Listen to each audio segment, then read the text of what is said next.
నమస్తే, welcome to Andhraprabha. నేను రఘునందన్. బంగ్లాదేశ్ తాత్కాలిక ప్రధాని మొహమ్మద్ యూనిస్ తను ఒక పుస్తకాన్ని పాకిస్తాన్ జనరల్కి ప్రజెంట్ చేశాడు. పాకిస్తాన్ జనరల్ ఇక్కడ బంగ్లాదేశ్కి వచ్చిన సందర్భంలో ఆయనకు ప్రేమతో ప్రజెంట్ చేశాడు. అయితే దానికి సంబంధించిన మ్యాప్ ఏదైతే ఉందో ఆ మ్యాప్లో ఈశాన్య రాష్ట్రాలని కూడా బంగ్లాదేశ్లో ఇంక్లూడ్ చేసుకుని ఆయన ఆ పుస్తకాన్ని ఇచ్చిన పరిస్థితి. దీని మీద ఒక స్పెక్యులేషన్ ఏమిటి అంటే, కేవలం అది పుస్తకం మీద కవర్ పేజీ అని ఒకళ్ళు చెప్తారు, కాదు పుస్తకంతో పాటు ఉన్న మ్యాప్ అని ఇంకొకరు చెప్తారు. అండ్ ఆ మ్యాప్లో ఈశాన్య రాష్ట్రాలు బంగ్లాదేశ్కి సంబంధించి గ్రేటర్ బంగ్లాదేశ్ని ప్రతిబింబిస్తున్నాయని చెప్పి ఒక మాట వినబడుతోంది. బట్ నిజానికి బంగ్లాదేశ్ ఇలాంటి జిత్తులమారి ప్రయత్నాలు మొదటిసారి కాదు చేసింది. మనం చైనా గురించి మాట్లాడుకుంటూ ఉంటాం, ఎంగేజ్ చేస్తూ వస్తూ ఉంటుంది వాళ్ళ సోల్జర్స్ని. సో అట్లాగే బంగ్లాదేశ్ కూడా గ్రేటర్ బంగ్లాదేశ్ పేరు మీద ఏం చేయాలనుకుంటుంది మనం ఈరోజు పూర్తిగా తెలుసుకుందాం. మనతో పాటు విశ్లేషకులు ఆర్ఎల్ఎన్ రావు గారు ఉన్నారు. వారిని అడిగి ఈ అంశానికి సంబంధించి పూర్తి వివరాలు తెలుసుకుందాం. అసలు బంగ్లాదేశ్ మనసులో ఏముంది, యూనుస్ ఏం ప్రొజెక్ట్ చేద్దాం అనుకుంటున్నాడు అనేది మనం తెలుసుకుందాం.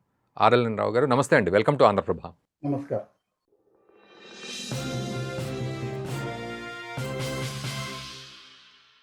సరే, ఏమిటంటే పుస్తకం మీద కవర్ పేజ్ అని, దాని మీద ఉన్న ముఖ చిత్రం అన్నట్టుగా మాట్లాడుతూ ఉన్నారు. దీన్ని ఎలా అర్థం చేసుకోవాలి అసలు నిజంగా ఈ మ్యాప్ని? ఒకవేళ మ్యాపే అయితే ఆ మ్యాప్లో ఈశాన్య రాష్ట్రాలను కలుపుకోవడం ఏంటి? ఇది ఎట్లా అర్థం చేసుకోవాలి? అంటే ఇక్కడ ఇది మొదటిసారి కాదు ఇది చేసింది. మీకు గుర్తుండే ఉండొచ్చు. కొంతకాలం కిందట చైనా వాళ్ళతో మాట్లాడుతూ యూనిస్ ఏమన్నారంటే, నార్త్ ఈస్టర్న్ స్టేట్స్‌కి సీ యాక్సెస్ లేదు. అటువంటి మాటలు కొన్ని 7 స్టేట్స్‌కి మాదే మాదే రెస్పాన్సిబిలిటీ, మా దీని కింద వస్తాయి. సీ యాక్సెస్ లేదని కూడా ఒకసారి మాట్లాడారు. ఇంకోటేందంటే ఈ గ్రేటర్ బంగ్లాదేశ్ అనేటటువంటిది ఒక ఇస్లామిక్ ఆర్గనైజేషన్ ఏదైతే ఈ రోజు ప్రభుత్వానికి సపోర్ట్ చేస్తున్నటువంటి బంగ్లాదేశ్ ఇస్లామిస్ట్ ఆర్గనైజేషన్ కూడా ఈ విధమైనటువంటి సౌండ్స్ కొంతకాలంగా చేస్తూ ఉన్నారు. కాబట్టి ఇది ఏదో ఒక మ్యాప్ ఇచ్చారు అనేది కాదు. ఈ మీర్జా అనేటటువంటి ఆయన ఇప్పుడు ఏదైతే పాకిస్తాన్‌లో ప్రభుత్వం ఏదైతే ఉందో దాంట్లో నెంబర్ 2 అన్నమాట. అంటే ప్రభుత్వం అంటే ప్రధానమంత్రిని పాకిస్తాన్‌లో ఈ లెక్కలోకి ఎవరు తీసుకోరనుకోండి. సైనిక ప్రభుత్వం. సైనిక ప్రభుత్వంలో రెండో స్థానంలో ఉన్నారు. ఈయన ఇక్కడికి వచ్చారన్నమాట. ఇటువంటి హై లెవెల్ విజిట్స్ అనేటటువంటివి 1971 వార్ తర్వాత ఇటువంటివేవి జరగలేదు పెద్దగా. ఇవన్నీ యూనిస్ వచ్చిన తర్వాత కొంత ఎక్కువగా జరగడం అనేటటువంటిది, చేయడం అనేటటువంటిది. బేసిక్‌గా బంగ్లాదేశ్ మళ్ళీ ఈస్ట్ పాకిస్తాన్ మోడ్‌లోకి వెళ్తున్నది అన్నది మనం అర్థం చేసుకోవాలి. బంగ్లాదేశ్ అనేటటువంటిది కాదు, ఇది రెండో పాకిస్తాన్. మన ఇండియాలో కూడా ఒక పాకిస్తాన్, ఒక బంగ్లాదేశ్ ఉందనుకోండి, అది మళ్ళీ వేరే ఆర్గ్యుమెంట్. కానీ ఇది ఈస్ట్ పాకిస్తాన్ మోడ్‌లోకి వెళ్తున్నది అనేటటువంటిది మనం ఇది చేసుకోవాలి. కాబట్టి ఈ వచ్చినటువంటి మీర్జా ఏం చేశాడంటే, మనకి చికెన్ నెక్ అంటాం కదా, ఇండియాలో నుంచి నార్త్ ఈస్టర్న్ స్టేట్స్‌లోకి వెళ్ళేటటువంటి ఏరియా. ఆ ఏరియాకి వెళ్ళడము, ఆ ఏరియాలోకి వెళ్ళిన తర్వాత మన వాళ్ళు కూడా కొంత ప్రెషర్ తీసుకొచ్చి అక్కడ బంగ్లాదేశీ గార్డ్స్ అందరినీ వెళ్ళిపోమనడం, ఇట్లా కొన్ని జరిగాయన్నమాట. కాబట్టి ఈ యొక్క విజిట్ ని కేవలం నార్మల్‌గా ఏదో వచ్చారు, పుస్తకాలు ఎక్స్చేంజ్ చేసుకున్నారు, ఫోటోలు తీసుకున్నారని కాకుండా, మనకు ఈస్టర్న్ సైడ్ కూడా ప్రాబ్లం క్రియేట్ చేయడం అనేటటువంటి దాంట్లో ఏదైతే పాకిస్తాన్ కానీ యునైటెడ్ స్టేట్స్ కానీ చేస్తున్నటువంటి ప్రయత్నాల్లో ఇది ఒక భాగం మాత్రమే. వీళ్ళు నార్మల్ గానే మీకు గుర్తుండే ఉండొచ్చు, 1947లో పార్టీషన్ అయినప్పుడు అస్సాం కూడా వెళ్ళాలనేసి. అదే కాకుండా మీకు ఈ ముషీరాబాద్ ఇవన్నీ ఇండియాకి ఇవ్వడం వల్ల మాకు తగ్గింది, అస్సాం రాకుండా పోయింది, ఇటువంటి వాటికి బంగ్లాదేశ్ వాళ్ళు అంటే ఈస్ట్ పాకిస్తాన్ గా ఉన్నప్పుడు చాలా కంప్లైంట్ చేశారు. ఈ కంప్లైంట్స్ ఇవన్నీ ఉన్నాయి. కాబట్టి పాత గ్రీవెన్సెస్, ఇస్లామిస్ట్ గ్రీవెన్సెస్ ఏవైతే బంగ్లాదేశ్ లో ఉన్నాయో ఆ గ్రీవెన్సెస్ అన్ని ఇప్పుడు పవర్ లోకి వచ్చాయి. పవర్ లో ఉన్నటువంటి వాడు, మీరు ఒక్క విషయం గుర్తుండాలి, ఈవెన్ 1971లో కూడా ఎవరైతే పాకిస్తాన్ కి వ్యతిరేకంగా ఉన్న వాళ్ళ మీద చాలా అకృత్యాలు జరిగి 30-40 లక్షల మందిని చంపేసేసి, సుమారుగా ఒక ఎస్టిమేట్ ప్రకారం 80,000 మంది ఆడవాళ్ళని గ్యాంగ్ రేపులు చేసి, అంటే కొన్ని వేల, ఆల్మోస్ట్ 1-2 లక్షల మంది గ్యాంగ్ రేప్ చేసి వాళ్ళందరికీ ప్రెగ్నెన్సీలు, చాలా ఎంతమైన దారుణాలు జరిగినటువంటి టైంలో కూడా బంగ్లాదేశ్ లో 25-30%, కొంత ప్రకారం 30% వరకు కూడా ఆ రోజు కూడా పాకిస్తాన్ ని సపోర్ట్ చేసేటటువంటి వాళ్ళు. కాబట్టి ఈరోజు మనం బంగ్లాదేశ్ అనేటువంటిది మనకి 50 సంవత్సరాల నుంచి 71 నుంచి ఇప్పటి వరకు ఇదేదో మనకు మిత్రదేశం అన్నటువంటి కొంత ఫీలింగ్ ఏదైతే మన బ్రెయిన్‌లో ఉందో అది మనం ఆపేయాలి. ఆపేయాల్సింది. ఇది ఇంకొక పాకిస్తాన్ అన్నటువంటిది మనకు ఎందుకంటే ముందర మనం శత్రువుని రికగ్నైజ్ చేయకుండా దాని గురించి మనం ఏం జాగ్రత్తలు తీసుకుంటాం. ఎగ్జాక్ట్‌లీ. సో పాకిస్తాన్ ప్రమేయం కూడా ఇందులో ఉంటుంది కదా ఖచ్చితంగా. ఖచ్చితంగా. ఎందుకంటే ఇండియన్ సబ్ కాంటినెంట్‌లో అమెరికాకు మెయిన్‌గా ఉన్నటువంటి బంటు పాకిస్తాన్ కాబట్టి ఇక్కడ పాకిస్తాన్ ఉపయోగిస్తారు బంగ్లాదేశ్‌లోకి. ఆఫ్‌కోర్స్ అమెరికన్ స్పెషల్ ఫోర్సెస్ కూడా బంగ్లాదేశ్‌లో వచ్చున్నాయి కొంతవరకు. ఒక బెటాలియన్ స్ట్రెంత్ వరకు ఉన్నారు. తర్వాత వీళ్ళు ఆ చిట్టగాంగ్ ఏరియాలో కొంతవారు పంపించినప్పుడు అక్కడ ఏదో గలభ అయితే వీళ్ళు పారిపోయి వచ్చేసారని కూడా. సో ఈ స్కీమ్ ఏదైతే ఉందో ఆ చికెన్ నెక్ ని కట్ చేద్దాం అన్నటువంటి దాని గురించి మీకు గుర్తుండే ఉండొచ్చు. ఢిల్లీ రైట్స్ లో కూడా మేము చికెన్ నెక్ దగ్గర మనం ఉన్నాము, మనం చేసామన్నటువంటి ఇప్పటిదాకా వాళ్ళకి బయలు రాలేదు. 5 సంవత్సరాల కింద ఉన్నారు. సో ఇది మొత్తాన్ని ఏదో ఒక ఐసోలేటెడ్ ఇన్సిడెంట్ కింద కాకుండా చూడ నార్త్ ఈస్ట్ యొక్క సెక్యూరిటీని మనం వాళ్ళు థ్రెటన్ చేయడం అనేటటువంటిది ఖచ్చితంగా జరుగుతున్నది. ఇది ఎందుకు దీనికి 2 రకాలు ఉన్నాయి. మొన్నటి వరకు మనం నార్త్ ఈస్ట్ మీద పెద్ద ఇంపార్టెన్స్ ఇవ్వలేదు కదా 10 సంవత్సరాలు. గత 10 సంవత్సరాలుగా నార్త్ ఈస్ట్ లో మనం ఇన్ఫ్రాస్ట్రక్చర్ చేయడము, బాగా డెవలప్ చేయడము, నార్త్ ఈస్ట్ లో హైడ్రో పవర్ ఉండడము, అస్సాంలో పెట్రోలియం ఉంది, మిజోరం నాగాలాండ్ ఏరియాల్లో మనకి యురేనియం ఉన్నది.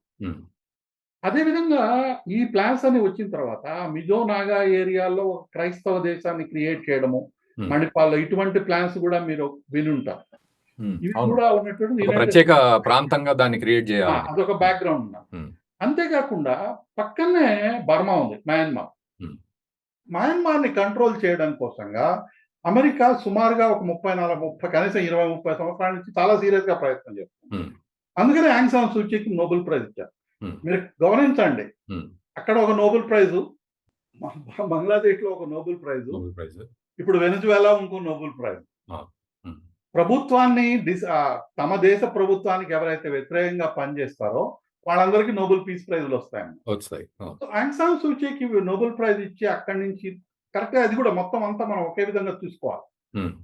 ఇంకొక విధమైనటువంటి వీళ్ళ ఫోర్స్ ఏంటంటే రోహింగ్యాస్ యొక్క ఇస్లామిస్ట్ ఆర్మీ అనేటటువంటిది ఏదైతే ఉందో, అంటే ఇది ఆర్మీ అని కాదు, ఒక వైలెంట్ మాబ్ ప్లస్ కొన్ని గన్స్ ఇవి కూడా ఉన్నాయి. ఈ మొత్తం చాలా రాడికలైజ్ అయినటువంటి పాపులేషన్ ని బర్మాలో ఉపయోగించారు, ఆ తర్వాత ఇండియాలో కూడా ఉపయోగించారు. ఇప్పుడు వీళ్ళు మొత్తం వెళ్ళేసేసి జమ్మూ కాశ్మీర్ లో కూడా సెటిల్ అయ్యే స్థాయికి వచ్చారు. సో దీనికి ఉన్నారు.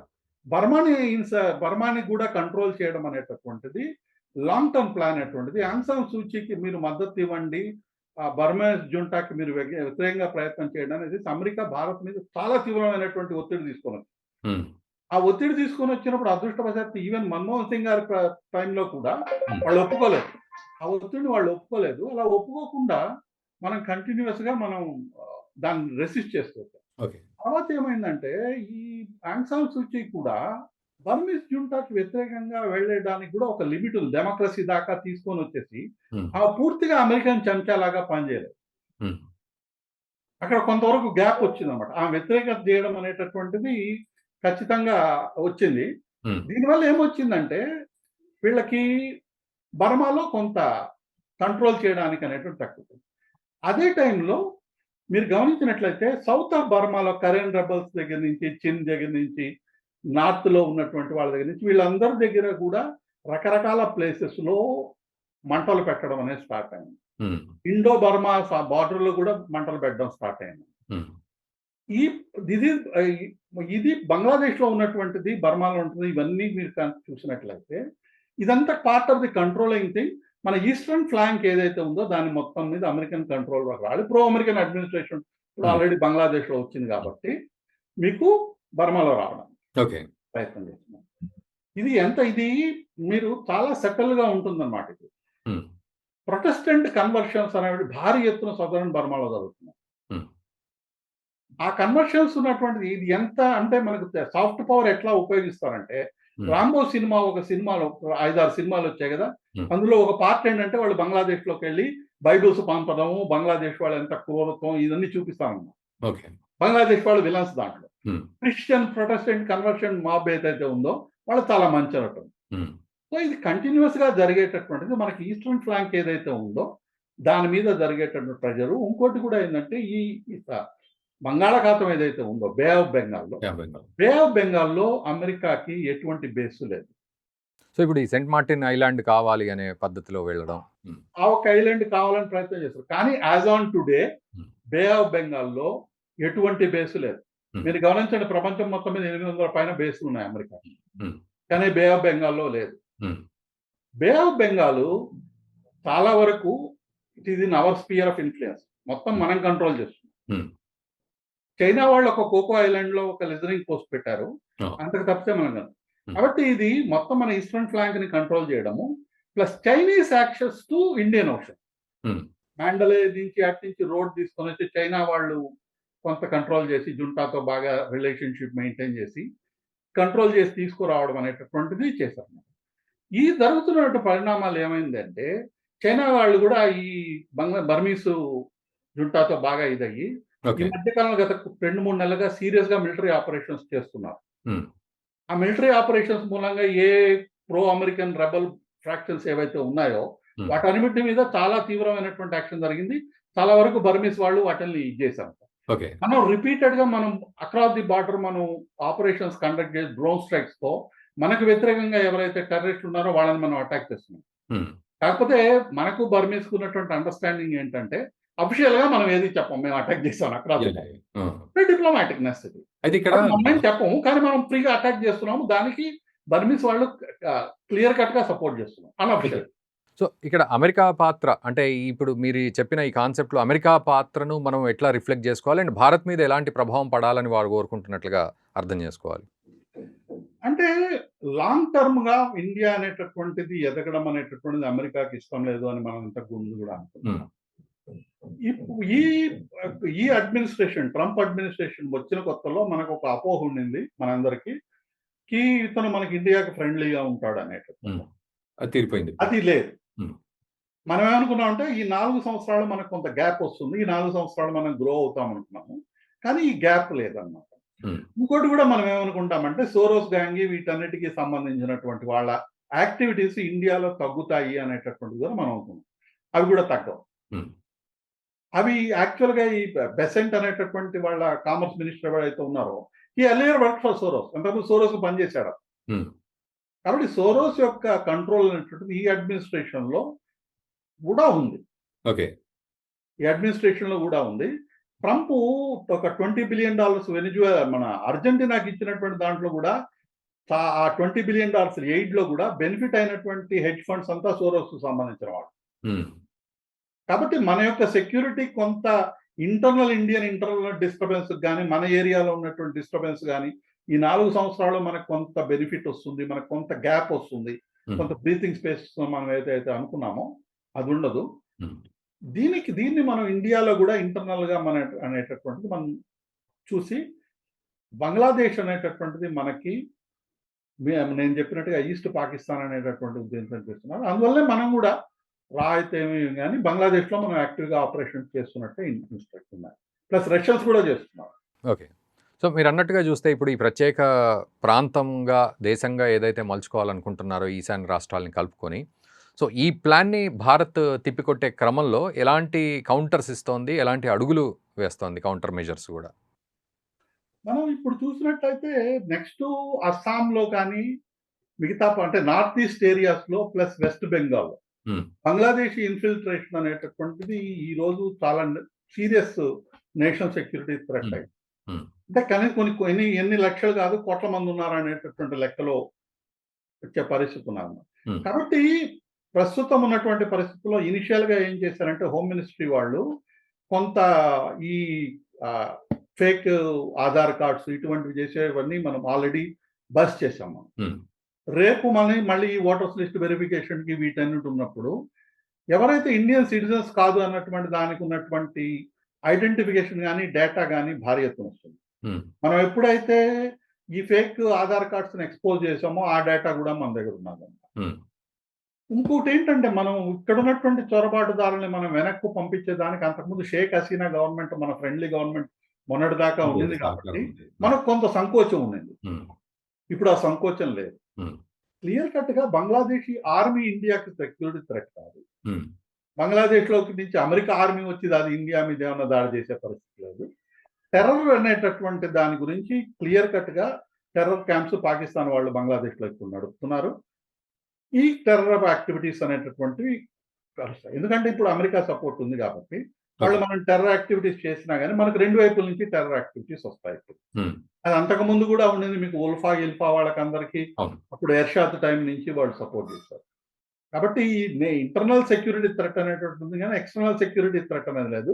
By and large Bangladesh army అనేటటువంటిది as on today out and out anti India వాళ్ళ చేతుల్లోకెళ్ళలేదు.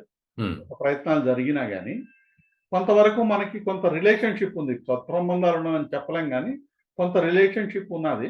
కాబట్టి మన ఇంటర్నల్ సెక్యూరిటీ థ్రెట్ అనేటటువంటిది మాత్రం చాలా వరకు పెరిగిందనే చెప్పాలి ఇప్పుడు. దాని గురించి మనం చర్యలు తీసుకుంటాం. ఓకే. సో, ఓవరాల్‌గా ఒక కంక్లూడెడ్ విషయానికి వస్తే, సో, ఇది ఏదో యాదృచ్ఛికంగా ఇచ్చిన గిఫ్ట్ గాదు, పాడు గాదు. అందులో నిజంగా ఇంత అది ఉంది, కాన్స్పిరసీ ఉంది. అండ్ దీనికి రకరకాల పాత్రలు, అటు అమెరికా పాత్ర గూడా ఉంది అనే కంక్లూజన్‌కి మనం పూర్తిగా రావచ్చంటారు. ఖచ్చితంగా. ఎందుకంటే ఇంటర్నేషనల్ రిలేషన్స్‌లో ఇట్లా మ్యాప్‌లు ఎక్స్‌చేంజ్ చేసుకోవడం అఫిషియల్‌గా గాని, అన్‌అఫిషియల్‌గా చేయడం అనేది చిన్న చితక విషయం కాదు. హ్మ్. మీకు గుర్తుంది అరుణాచల్ ప్రదేశ్ వాళ్ళే ఎప్పుడు చైనాలో ఉన్నట్టు వాళ్ళు మ్యాప్‌లో అవును. చూపించారు. అవును.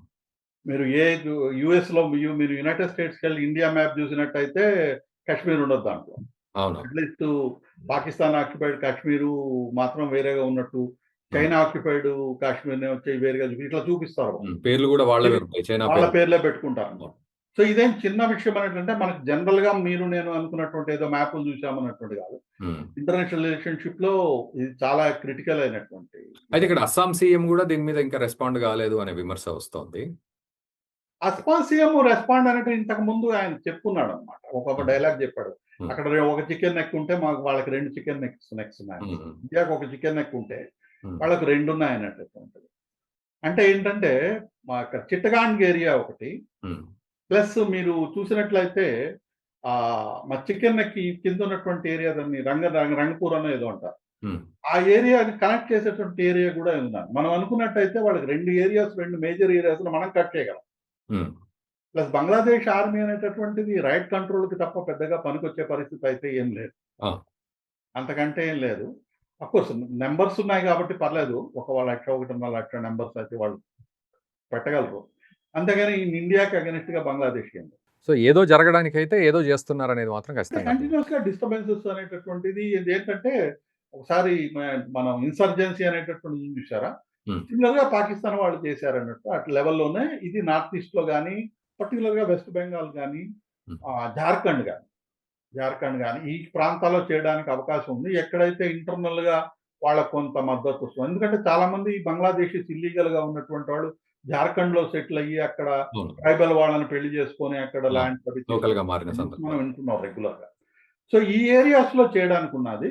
హ్మ్. కాకపోతే ఏంటంటే అస్సాము, నార్త్ ఈస్ట్ వరకు కూడా మనకి రోబస్ట్ లీగల్ ఇది ఉన్నది. మనం కూడా కొంత ఆహ్, ఈ మధ్య కాలంలో మిజో వాళ్ళతో గాని, నాగా వాళ్ళతో గాని మన రిలేషన్స్ బాగానే చాలా ఇంప్రూవ్ అయినాయి. ఓకే. మణిపూర్ గూడా కొంతవరకు స్టెబిలైజ్ అయింది. నార్కోయిట్ కల్టివేషన్ ఏదైతే మణిపూర్‌లో ఉందో, అది మనం కంట్రోల్ చేసాం. మనం ఇంకోటి గుర్తుపెట్టుకోవాల్సిందేంటంటే, నార్కాటిక్ ఏరియా కల్టివేషన్ ఇవన్నీ టెర్రర్‌కి ఫండింగ్ ఏరియాస్. ఫండింగ్ జేయడానికి. ఆ! సిఏఏ రెగ్యులర్‌గా నార్కాటిక్ కల్టివేషన్ అనేటటువంటిది టెర్రర్ ఫండింగ్‌కి ఉపయోగిస్తుంది. ఓకే. అది గూడా మనం కంట్రోల్ చేసాం మణిపూర్‌లో. యాహ్! కాబట్టి మన ప్రయత్నం అయితే మనకు రోబస్ట్‌గా ఉంది. మనం ఆల్రెడీ నక్సల్స్‌ని బై అండ్ లార్జ్ మనం వైప్ ఔట్ చేసాము. కాబట్టి మనం ఫోకస్ ఇంకా నార్త్ ఈస్ట్‌లో ఒకవేళ ఏదైనా ఫ్లేర్ అప్ అయినా గాని మనం we are in a better position to control. So, thank you very much RLN Rao గారు. సో, ఈ అంశంపై మాకు అవగాహన కల్పించినందుకు. సో, వ్యూవర్స్ చూసారు గదా! అంటే ఇది కేవలం బంగ్లాదేశ్ తాత్కాలిక ప్రధాని ఒక పుస్తకం గిఫ్ట్‌గా ఇచ్చాడు పాకిస్తాన్ జనరల్‌కి అనేది కాదు. దాని వెనక ఇంత కథ ఉంది. సో, భారత్ చుట్టుముట్టి ఏదో ఒక రకమైన అలజడి చుట్టూ ఉండేటట్టు, అది గూడా భారత్‌లో రిఫ్లెక్ట్ అయ్యేటట్టు చూసే ప్రయత్నంలో భాగంగానే ఇలాంటి ఈవెంట్స్ జరుగుతుంటాయి తప్ప, అదేదో యాక్సిడెంటల్‌గా జరిగిన ఈవెంట్ అయితే కాదు. ఇవి ఖచ్చితంగా భారత్‌లో అలజడి క్రియేట్ చేయడానికి ఇటు పాకిస్తాన్, అటు బంగ్లాదేశ్, మరోవైపు ముఖ్యంగా అమెరికా పాత్ర 100% ఉంది అనడంలో ఎటువంటి సందేహం లేదు. సో, ఈ అంశం మీద మీరు ఏమంటారో ఒక్కసారి కామెంట్ చేయండి. దయచేసి ఈ వీడియోని గూడా మన మిత్రులకు షేర్ చేయండి. Thank you very much.